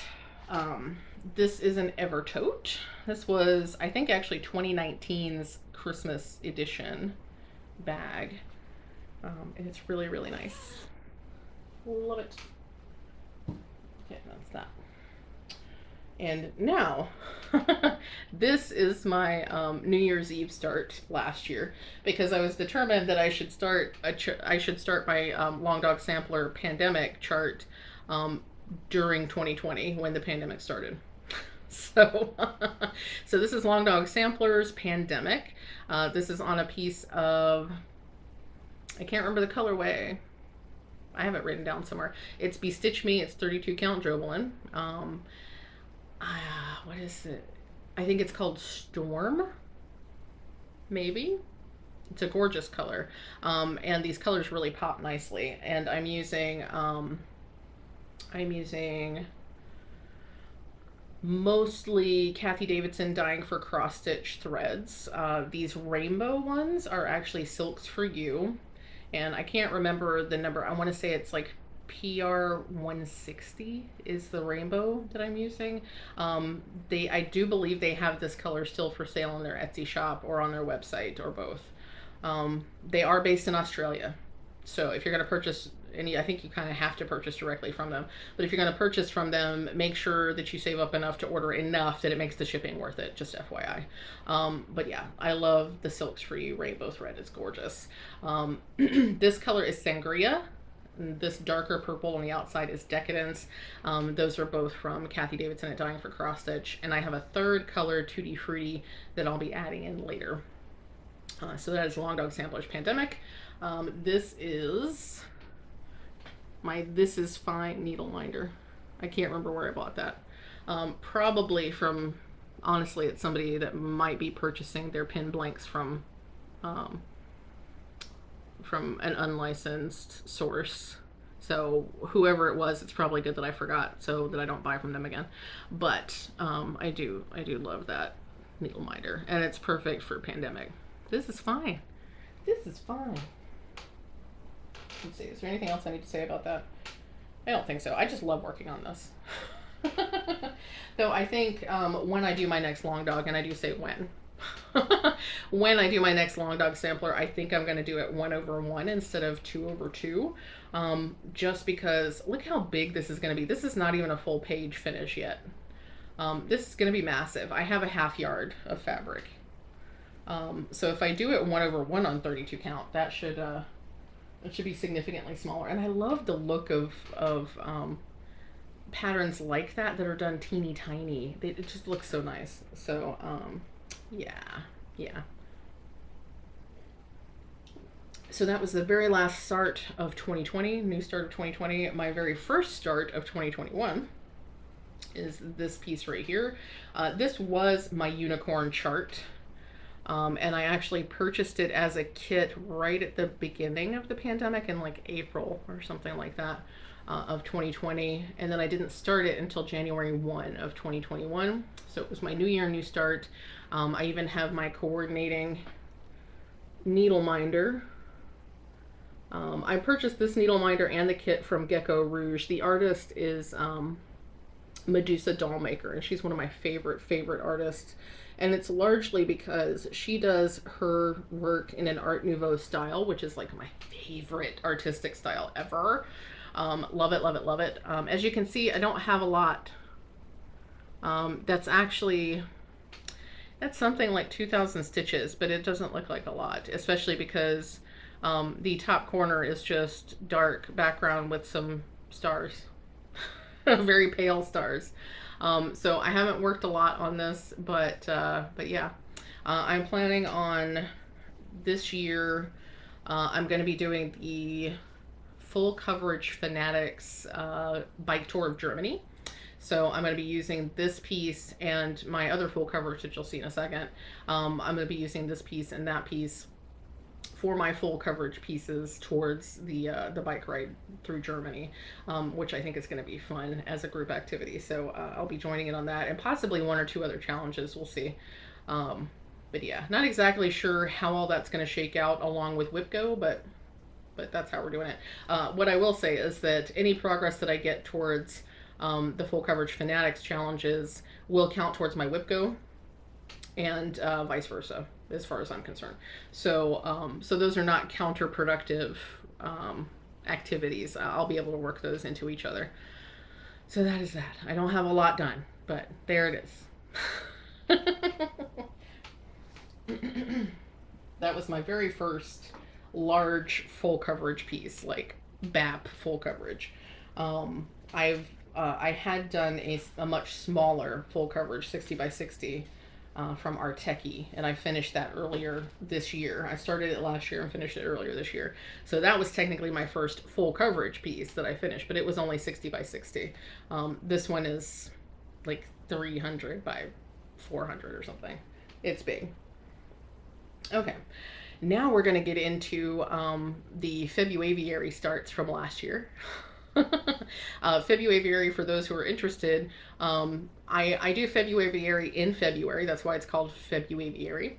And I know it's a mouthful, but I just wanted something that had to do with birds and February at the same time. So February. And I've decided that this year, because D of D's 20 Stitches, because their birthday is in November, and they did Flip D the bird this past November, that going forward, November will also be a bird month for me anyway. And I'm probably just going to continue using D's hashtag for it. So I'm going to spend November flipping D the bird. And then February is February, so all the birds in February, and then again in November, because why not? Birds. I am planning on starting a separate WIP Go board just for birds. And I think what I might do, I haven't decided exactly what I'm going to put on it, but I have decided that that board will be used exclusively in February and November. So I will roll my own numbers. If y'all decide that you want to use a burb board also, then I can roll numbers for all of us if that's something that you want to do. I'm not about to start a Facebook group for it, just FYI. I am happy for you to join me on the journey, and I can roll the numbers, and you can use the numbers if you want to too, but I don't have the time to organize a Facebook group. I'm happy to use hashtags on Instagram. that's how we can roll. But yeah, so I'm gonna be doing burb board in February and November, but I haven't decided yet whether burb board is going to include WIPs I've already started, or whether burb board will be specifically new starts. I also haven't decided if there's going to be a specific interval at which I will roll numbers, or if I'm going to roll numbers when I feel like it, or what. I haven't figured all the stuff out, but it's a thing. I'm going to do it. February's go regardless, but I'm going to use my bird board for February and for Flip D to bird in November. So just be aware. Be aware. So yeah, let's talk about what I started last year for February.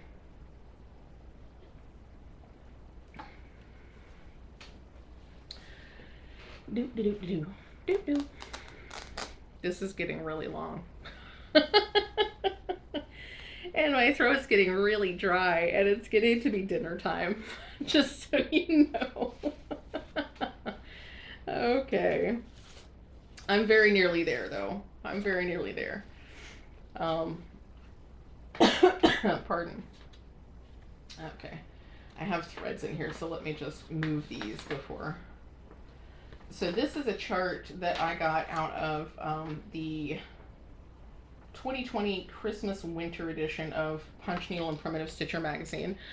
This is a piece by Cecilia Turner of Heart and Hand Needle Art, and it is called Winter Cardinal Etching, and it's super cute. I've seen a couple of people finish this year, and it is super cute. I love it. I'm a huge fan of cardinals. I mean, I love birds in general, but I'm a huge fan of cardinals, mostly because of the idea that when you see a cardinal, it's a loved one who has passed on coming back to visit you. I love that idea.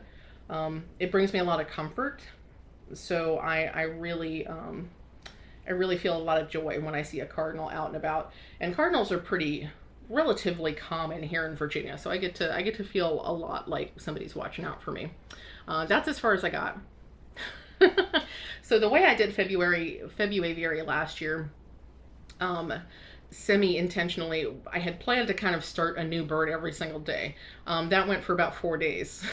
So essentially I'd start a new piece and I'd stitch on it as long as I could that day, and then the next day I moved on to something else. Excuse me. So that's as much as I stitched. As you can see, there's a lot more to stitch, but I hope to finish this year, not necessarily in February, but to finish it sometime in 2022. This piece calls for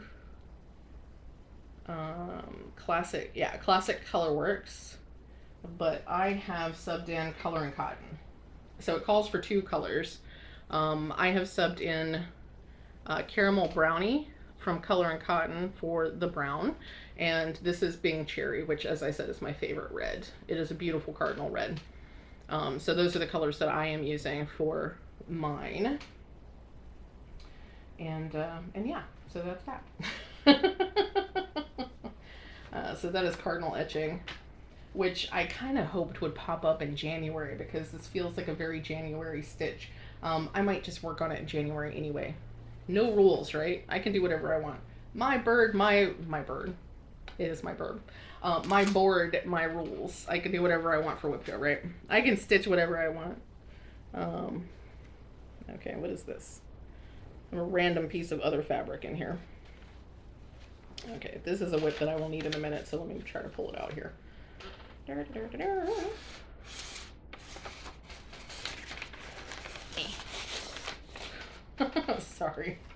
Sorry for all the awkward noises. This bag, oops, this bag is stuck on my shirt. This bag is a Garon Stitchery bag. I think it's no, it's not my only Garon Stitchery bag. It's my only one of this size. And it has cardinals on it, which is why it's my bird bag, because it has burbs. The bird bag has burbs. How about that, right? I like that bag a lot. Pardon. Okay, so this one I started on February. Winter Cardinal Etching I started on February 1st. My second start for February, and I know this doesn't have birds on it, but it is a bird chart. You have to trust me. This is another Evertote bag from Caroline, off the grid. Now this is another one that I had already purchased all of the called for flosses. So there's Weeks Dye Works and Color and Cotton, and or not classic, yeah, classic Color Works. Ugh, I have the worst time keeping those two separated. Okay, so this is Blackbird Fractor. And when I mentioned having other things on the go from Plum Street Samplers, this is one of those pieces. Obviously I did not get far. So this was February 2nd. I only stitched on it February 2nd, but look at that. Look how pretty. I love the designs. So let me set this here. that's not a good place to sit down. Let me sit this here. Oh. Okay, I put my chart somewhere else because of course I did. So I don't have the chart to show you. That's straight up and down, I think. This fabric is,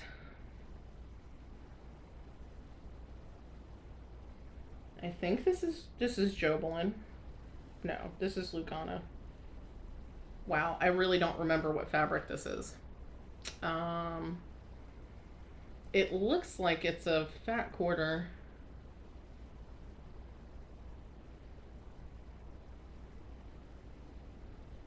Wow, okay.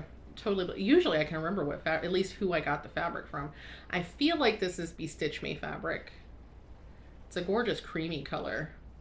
And I remember when I pulled it out, it was like the perfect color for this chart. I feel like it's Be Stitch Me, but it's not. This must be Lugana though, because this is not smooth enough to be Jobelan. Anyway, it's a gorgeous color. It's probably 32 count.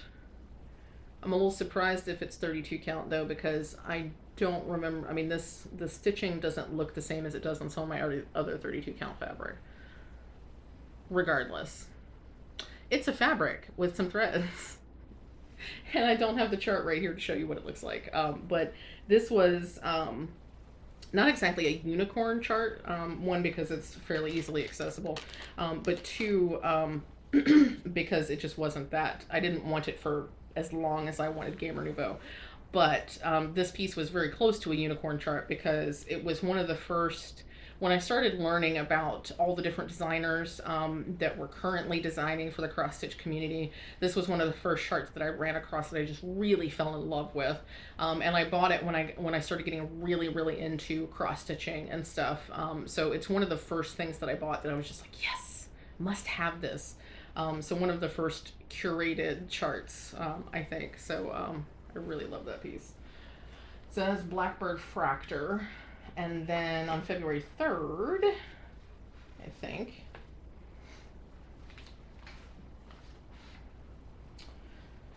February 3rd, I started stitching, oops, there's still a needle there. I started stitching Quirky Quaker Puffin.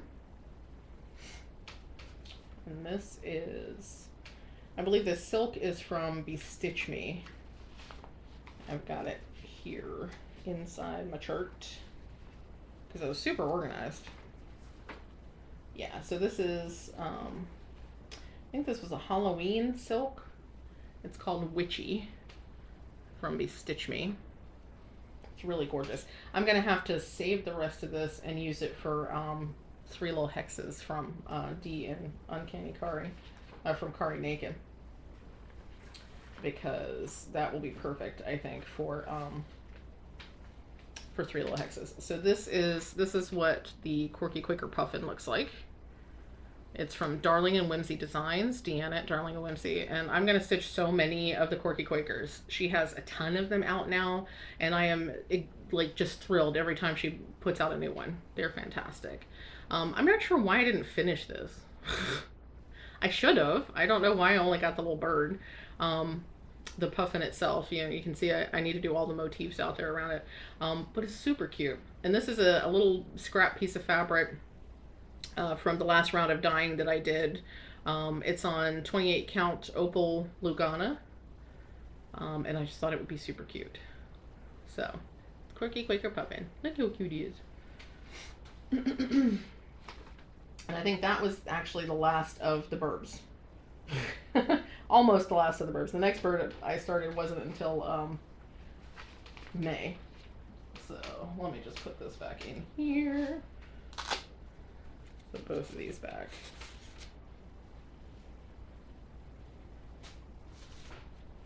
In the bird bag. I really probably should put Blackbird Fractor in here as well, because then I wouldn't lose it like I did last time. Because I wouldn't have expected to find it in a bag that has cats on it. But I would expect to find it in a bag that has cardinals on it. Anyway, it's neither here nor there. I really hope you have had a snack, because I need a snack. Okay, we're getting there. We're getting there. I had no idea it was gonna. I don't know why I had no idea it was gonna take me this long. I should have known. I should have known. Okay. So the last piece I started in February, and this is kind of what derailed February, to be honest. I started Dreaming Girl by Barbara Anna. And I got so enamored of this chart. This was a stitch along in like 4 or 5 parts. And I got so enamored of this that I couldn't stitch anything else. And I did a couple of color conversions. I changed up her skin tone. And I also made her hair redder because I just wanted a redhead. I love gingers. Ginger cats, ginger people, ginger. So I wanted her to be ginger. So I think I actually changed up both of the colors in her hair. I think I made the designs within her hair a darker brown than they were originally charted, and then I made her her actual hair more orange, like redder than it was originally charted. I also changed the colors of her shirt. I made those both purple because I like purple. So I made her very much a reflection of me and what I like. She also has purple eyelashes because why the hell not, right? I love her freckles. So she's super cute. Love her. And what else was I going to say about it? Part of the reason I stopped stitching on her was because I was very inspired by Michelle over at Bendy Stitchy. She did hers to reflect an MMIW symbol, which is the red hand painted over the face.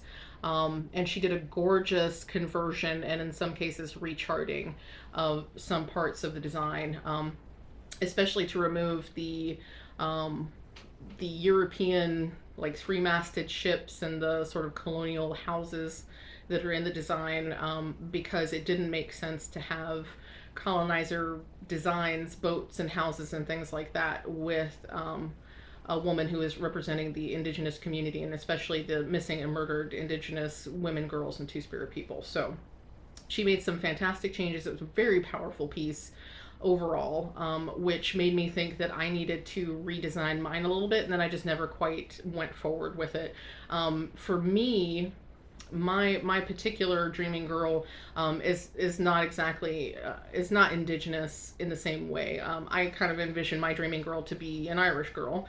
A lot of my heritage is from Ireland, and so I kind of wanted to redesign some pieces to be more specific to my experiences in Ireland and my ancestry in Ireland, and then I just never really moved forward with that. For instance, I think I would like to replace at least one of the motifs with maybe a standing circle, a standing stone circle, and maybe change the shape of the boats to be something more that fits more along the lines of the boats that the ancient Irish folks used to use. It would be nice. I can't talk. Like I'm tripping over my own lips. What the heck? I've been talking too much. But I wanted to do some research on the types of boats that the ancient Irish folks used to use, and kind of change the shape of the boats and the design, and just put some more Irish flair on it. And then I just hadn't gotten to it yet. So that's where we are. And now part of me is like, I could just go ahead and stitch it as it was designed. There's no reason not to. But I still kind of would like to make it more specific to me and my heritage, but we'll see. We'll see. It's still gorgeous, and when I pull it out, I love the way it looks. This fabric is Be Stitch Me. It is... Oh, actually, this might be Mystic Fabrics. I think it's Lugana. Yeah, it's Lugana. I think this, yeah, okay, so this is Mystic Fabrics. It's the colorway Dreamy, and it's 32 count Lugana. Because the reason I'm confused is because I actually purchased a specific turquoise or teal color from Brandy at Be Stitch Me, and then ended up deciding that this was actually the color that I wanted. I already had this piece on hand. I'd purchased it for the unicorn tapestry, not the trans pride unicorn tapestry from Dee and Kari, but from the unicorn tapestry from Tiny Modernist, Cheryl at Tiny Modernist. So I'd actually gotten this for that, but I decided that this was the perfect piece for it, so I really like it. So yeah, we'll get back to that at some point. So that I started in May. That was when that stitch along started. Next is, no, I'm sorry, that was in February 4th I started that. In May I started this next piece. This is called Small Burbs. Sorry, I knocked the desk. This is called Small Burbs. This is a piece from Ink Circles that has small burbs on it. Oh, I'm holding it sideways, sorry. I think. Yes. Wow, I don't even know. I'm really not sure. This might be straight up and down. I don't have enough of it stitched to know what direction it's supposed to be. This was a piece of grab bag Lugana, I believe from Mystic Fabrics. It looks like it's probably a 28 based on the thread coverage, I think it is. And I used threads from Hand Dyed by Rolanda and Fiberlicious Yummy Fibers. This I purchased from, what is it? They're no longer in business, so I suppose it doesn't matter that I can't remember their name. But it was a stitchy shop that also sold these really awesome frames. But it turns out that her dream was to be a psychologist, and she and she finished up her master's or PhD or both, and had to close the business because she was only doing it as a side gig, and she got her dream gig. So. But I purchased that from her shop before it closed, and the same with this other needle minder down here. Be kind to your mind. I have a lot of needles on this project. More recently, I have started actually taking the needles off when I put a project down, and then just I keep them sort of on needle minders behind me here, so that I don't end up with needle minders that get lost as I'm moving projects around. But yeah, so the only issue I have with this is that I feel like the threads are not popping as much as I would like on this fabric. So I don't know if I need to stitch more to see if I like it more, or if I need to pick a different fabric. And honestly, if I pick a different fabric, I might go 1/1 with it instead of 2/2. Because then it can be truly small burbs. So that is that piece. And I'm really kicking myself for not having the pictures of stuff with the things as I'm showing it to you. But, yeah, sorry. Okay, we have 1, 2, 3, 4, 5 more. Only 5 more. I hadn't realized this was going to be a marathon, or else I would have filmed it in parts. This piece is also a May start. This is, I thought when I purchased this that the Etsy shop I purchased it from was the designer. I have since discovered that the Etsy, well, first of all, the Etsy shop is no longer on Etsy. They have a separate website now, and theoretically, though it seems a little sketchy, theoretically it's a conglomeration of multiple Russian artists who do cross-stitch designs. This particular artist is Alyssa Okeanis. So I'll refer to this by the artist's name because as far as I can tell, she is the original artist of the piece. But even if she is licensed to the person or to the company that I purchased this from, that company now sells Harry Potter designs. So I won't be purchasing from that company anymore. Though I have noticed Alyssa's or Lisa, her designs are available from, what is it, mybobbin.com as well. I haven't fully checked out mybobbin to see if they're also selling Harry Potter stuff, but it looks like she's either licensed on multiple sites or one or the other is stealing her stuff. But both of them, both websites are crediting this image to her. So she may be licensed through multiple sites. Though interestingly enough, a couple of her pieces I saw on an Etsy shop that is not related to either of those websites. So I may have to put in a report on Etsy, because I think that person, that particular Etsy shop has tons of different styles of designs, and I noticed that the pictures have sometimes different watermarks, and in the case of at least one image that was Alyssa's work, one of the images had the same watermark that that one of the websites has on a photo for one of her things. So there's something hinky going on. I can't tell who is doing wrong in that situation. There's 3 different shops, one on Etsy, two on separate websites. The separate websites both attribute the images to Alyssa or Lisa. So they're probably on the up and up, and then the Etsy shop is probably the one stealing stuff, regardless. If you like this image, check out Alyssa Okinis, because I'm not going to direct you to a website that may or may not be selling stolen artwork. So I think this piece is called Irises. All 3 places listed this. The original Etsy site I used, in addition to the 2 websites, all list this with like round cross stitch iris or something like that. I'm going to call it Irises. So yeah, that was a lot of stuff to tell you. It's going to be really awesome. This is another one of those pieces. It's going to make a world of difference once I do the back stitch. It's going to be one of those fantastic watercolor looking pieces.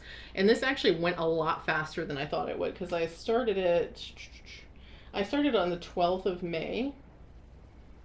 And I think I worked on it for like a week or 2. I almost didn't want to put it down. I thought I might actually finish it in May, because it was just going so fast. In fact, I have the main motif, or the main flower, pretty much finished. So there's an iris here, there's a smaller iris over here, and then there's some leafage, foliage in the background and stuff. So I actually have this like a lot completed. I want to say probably over 50% completed. But yeah, I did this one because I love irises, but this is another piece that's sort of in honor of my mom. Her name was Iris. She loved irises. I also love irises, and then her name was Iris as well. So and I also did this in May because I always think of flowers in May, and I may use May as a flower motif month again in the future, because I just think it's fun. It's fun to stitch flowers. So that's that piece. I have giant piles of WIPs now. Let's see. The last piece I started in May, and this really doesn't look like anything yet.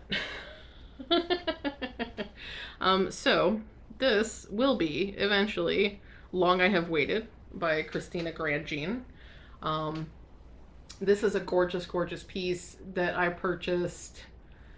This is probably the first giant full coverage piece that I ever purchased, and I purchased the mini version, which is still like 3 by 400 or something like that.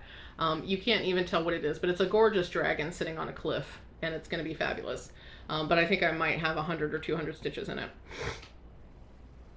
so you really can't tell what's going on there. But that is DMC. And it is, this is easy count or easy grid. I don't like the kind that has the pink grid. The pink grid is like 20 by 20 squares, and that fabric is super, super stiff. This is a Lugana fabric, and it's nice and soft, and the squares are 10 by 10s instead of 20 by 20. So this is why I use this kind.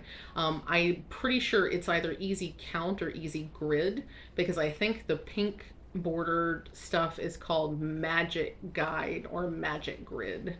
But yeah, I believe it's either 25 or 28 count. I can't remember which. And this is yet another enamel pen that I have turned into a needle minder. This is from lookhuman.com, and that's my By Pride Dragon. They're awesome. I love my By Pride Dragon. But yeah, I don't know why I said it like that, but I love that pen. So Yeah, so this is another full coverage piece. I'll be using this for full coverage fanatics as well.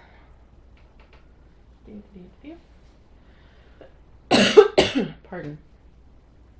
Okay, so that was May 31st. June 1st, which June is Pride Month, so I did all the rainbow things in June.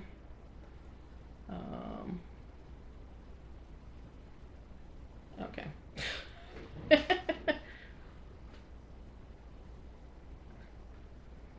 I don't know whether this needle was on. I don't know. Okay. No, I don't know. There's a piece of silk here. And there's a needle that I think I heard a clink, like a metallic clink. So I figured something popped from one needle to another needle. And I think this needle, or one magnet to another magnet. I'm just going to put this over here. Okay, so this is another ink circles piece. You may notice that I like ink circles a lot. Tracy Horner has some awesome designs. She does lots of symmetrical, like fantastically blended, shaded things. This is specifically a piece she did for Pride, for LGBTQIA plus rights and that sort of thing. I don't know when she originally released this. I think she may have released it originally as a free chart. But it is now available for $5 on her website, and I have the PDF version. And I've actually done a full conversion from the DMC that's called for to Dinky Dyes silks. And I primarily pulled the colors from the Twisted Rainbow sampler pack from the Dinky Dye sampler pack for the Northern Expressions Needlework Twisted Rainbow silk pack. Did that make sense? Words. I no longer understand what I'm saying. Anyway, I'm not a quarter of the way done, I don't think. Maybe 30%, because I think that there's a little ways farther to go before I'm really at the quarter mark. So this is it's going to be a square chart overall. I forget how big. I want to say like 120 by 120, something like that. So my outline here might actually be at the halfway point, but I haven't stitched the halfway point yet. So I started this June 1st for Pride Month because yay, Pride. And I got so in love with it that I stuck with it for quite a while. And let's see. I know where this needle minder came from, but I'm not going to say. The fabric is Kathy Davidson at Dying for Cross Stitch, and I think this was like a random ice dye. I just thought it would be colorful but also neutral enough that the rainbow would really stand out. And then, as I said, I'm using the Dinky Dye silks for that. So I really, really love this piece, and I've been wanting to go back to it ever since. Once I finish this, I will absolutely share my Dinky Dyes conversion in case you all would like to stitch this with Dinky Dyes. I love stitching with Dinky Dyes, and these colors are coming out so fantastically. I love it. So that is Relentless. And the fun thing about this is if you look closely, if you look at the full design, you can actually see like little male and female symbols all scattered throughout there, like the male and the female symbols together.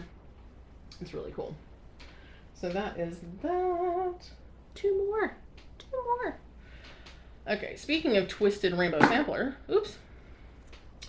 Speaking of Twisted Rainbow Sampler, this is the Twisted Rainbow Sampler. This is from Northern Expressions Needlework, sorry. Northern Expressions Needlework. That is the correct way to say that.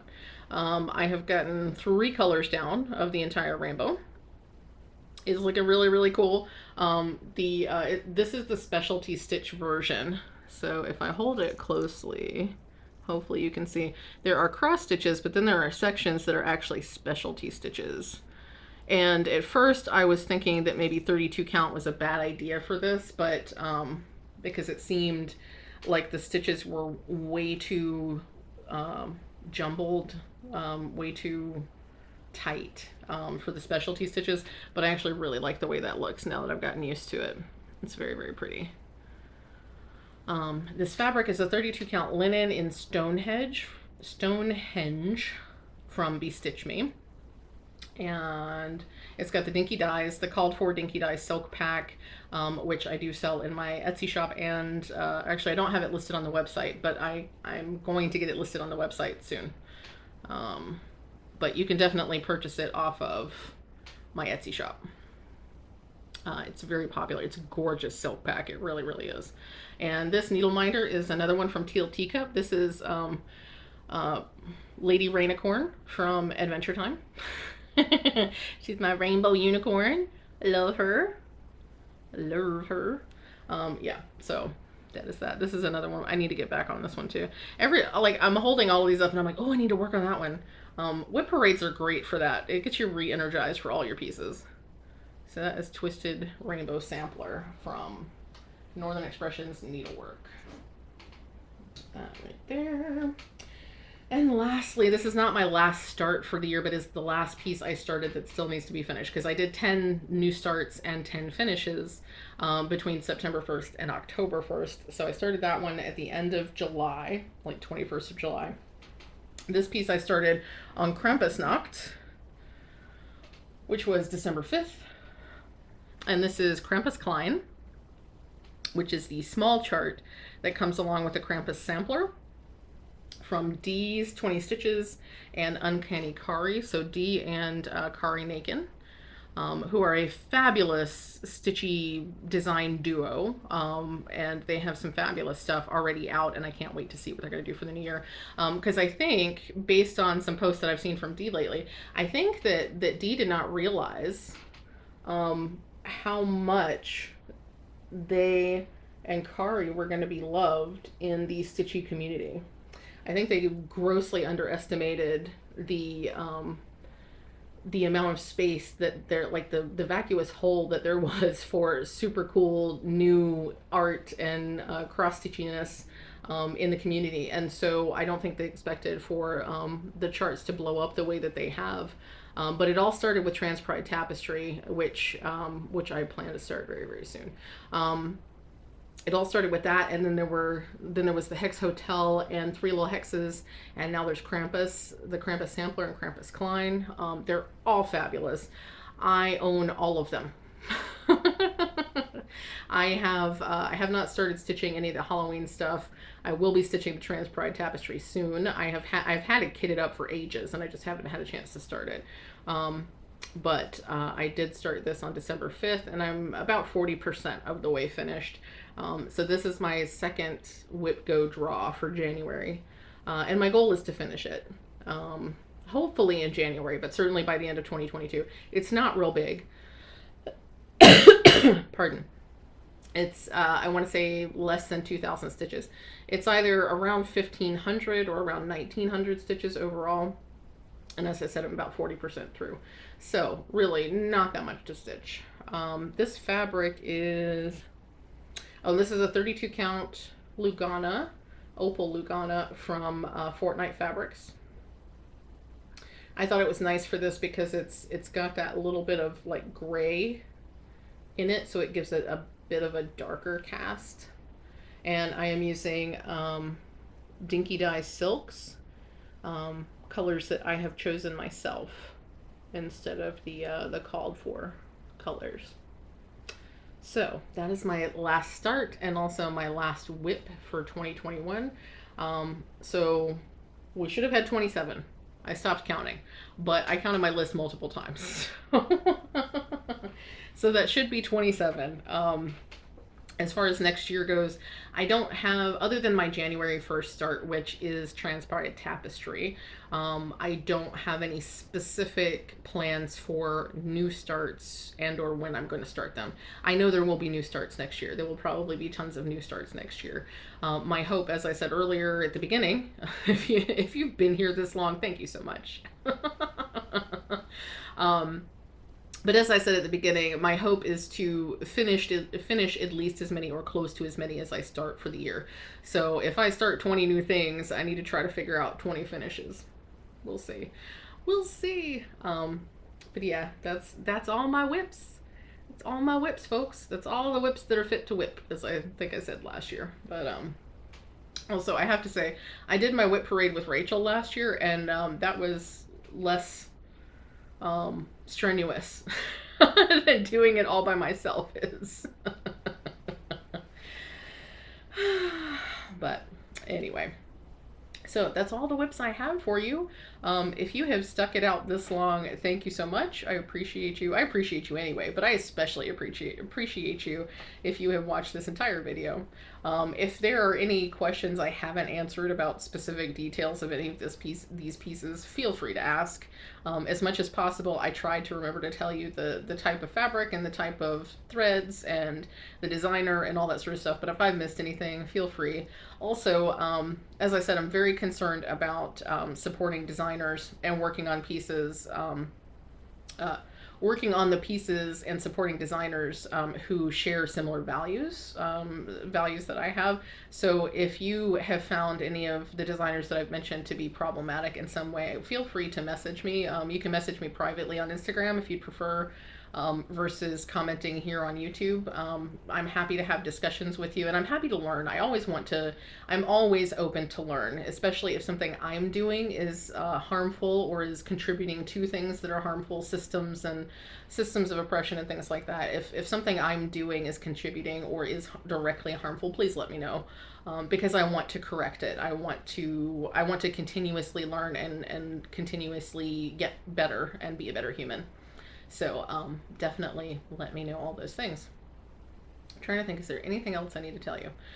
I don't think so. I think I just need to wrap this up and go get myself some food and let this upload overnight, because it might take that long between processing and uploading. But anyway, so I hope you are having a fantastic New Year, or at least the best New Year that is available to you, New Year's Eve, if that's when you're watching this. If you're watching this later, then I hope it's the best day that is available to you. I hope that you're treating yourself well and that life is treating you well.